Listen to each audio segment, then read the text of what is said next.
beginning of a row, you can simply just knot the two tails together.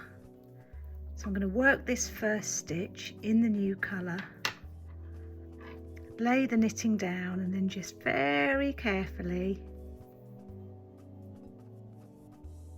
tie the old yarn, the cream, to the new yarn, the purple.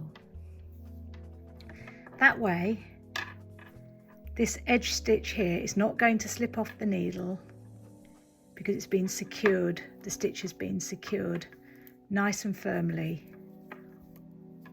on the needle by tying those two pieces of yarn together.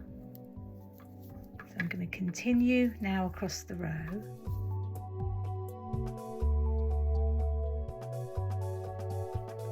On the next row back, this is a right side row, I'm going to carry the cream up the side of the work, and that is done very, very simply, as you will see in just a moment.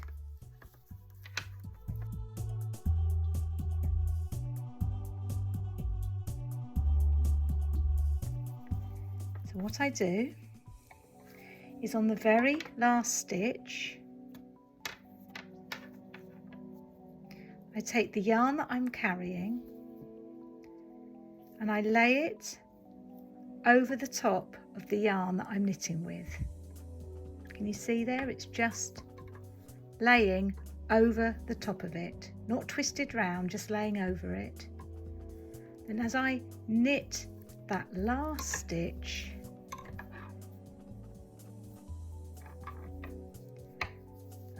turn it around, you can see that it just carries it up the back of the work there, nice and neatly up on the very sort of edge of the work.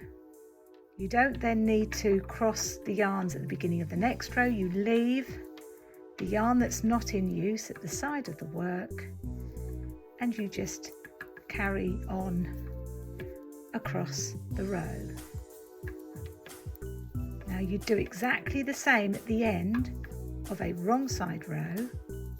You'd work to the last stitch, you'd place the yarn that you're carrying up the side of the work over the working yarn, and then as you purl the last stitch of the row, the yarn will carry up the side of the work. And that's a really neat way of carrying your yarns up the side of the work when you're instructed to do so in the pattern.